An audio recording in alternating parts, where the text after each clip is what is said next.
in the last few months, we've seen an increase in the number of people who are attending our workshop. We know that people are looking for solutions, they're looking for support, they're looking for information and ways to grow. But at the same time, we're all Zoom fatigued. So we started to think, how can we make our workshops more fun, more interactive? How can we get people from their minds to their bodies to really connect with both themselves and others? We started collaborating and talking with mindfulness experts, movement and improvisation experts, and created this new collaboration with Katie Henry, who's here with us today. She's the Warhorse Theatre Director and also a coach. And with her help, we fuse psychology with dynamic learning techniques from theatre and from contemporary art. So now our 1 hour workshops are more interactive, more dynamic.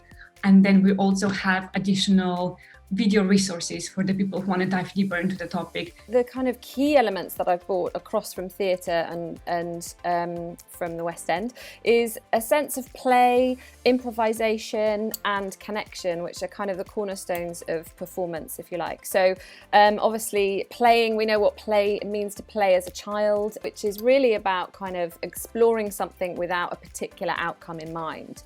About improvisation, which is about being flexible, adaptable, rolling with the punches, and that's never been more needed than in our current climate.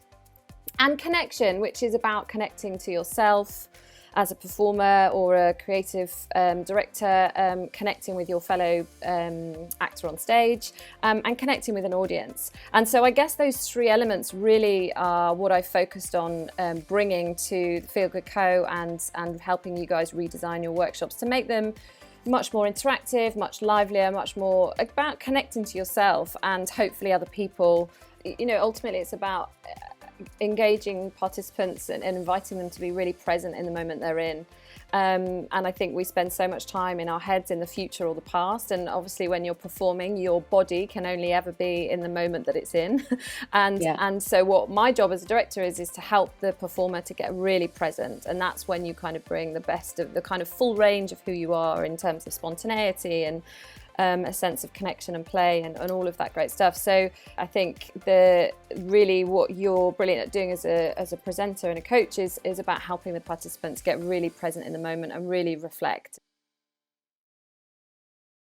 Design thinking is a tool that allows us to find creative and practical solutions to complex problems. The key to design thinking is to really understand the unique and specific problem you are trying to solve, and more exactly, the human need you are trying to fulfill. Now we're going to dive in.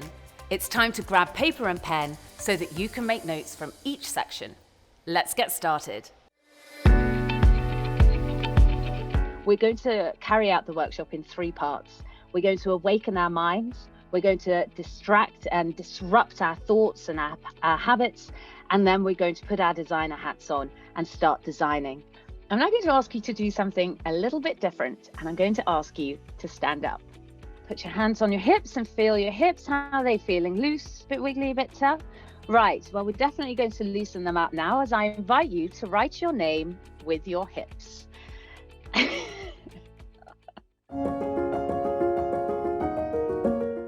And now I'm going to invite you to turn the clock back. I want you to think of a time in your life when you felt full power. A time when you could say, life just doesn't get better than this. And with this image in your mind, I want you to start thinking about the first exercise. Would anyone care to share with us their peak experience? Thank you so much for sharing that. What an incredible experience. One of the best things I love about this is hearing other people's peak experiences. And it's amazing how when we let our brains do the work, where the unconscious takes us. It's amazing. I wonder when the last time you thought about your peak experiences was. I wonder when the last time you thought about that sailing moment. So a very long time ago. I want you to move now to the second exercise on the sheet. And there's 4 domains. We've broken our lives into 4 domains. Rather simplistic, but it's working for now. So health, our mental, our physical health, play, joy, leisure, hobbies, social, our relationships, and work. Now, what I'd like you to do is pull yourself back to the moment. And I want you to think really, really unconsciously again and score yourself where you feel that you are on that particular domain in each of those domains. Because in order for us to plan where we want to go, we have to know for sure where we feel we are at the present moment. So now we have it, and I'm going to ask you to do one more exercise before we move forward into the second poll. And this is a real crux. Now we're going to start thinking like designers. We've thought about our peak experience. We've reminded ourselves of how we can feel, what we want to feel in our lives. We've now chosen a domain that we want to focus on. Now we're going to pinpoint even closer. We're going to go down and work out what is the one problem you are ready to solve today.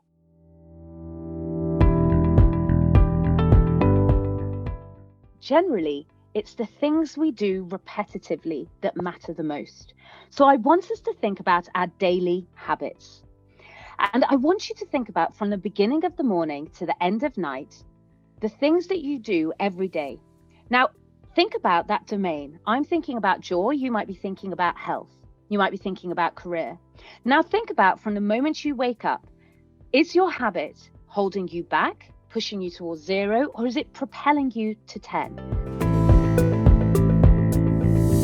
Sometimes if you're stuck with a problem, if you need to think differently, change your environment. Perhaps that means changing where you're sitting, at work in a different room, looking out a different window helps you change your perspective.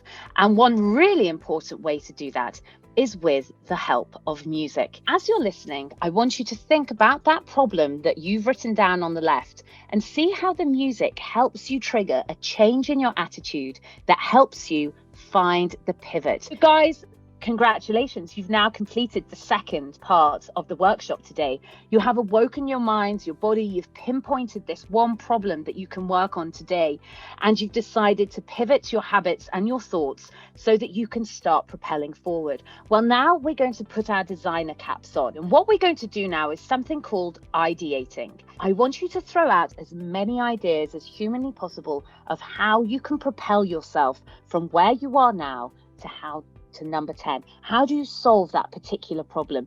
Throw out ideas, small ones, little ones, easy ones, obvious ones, wild cards, absolutely everything. You now have a prototype to start testing moving forward that you have personally designed completely uniquely for you.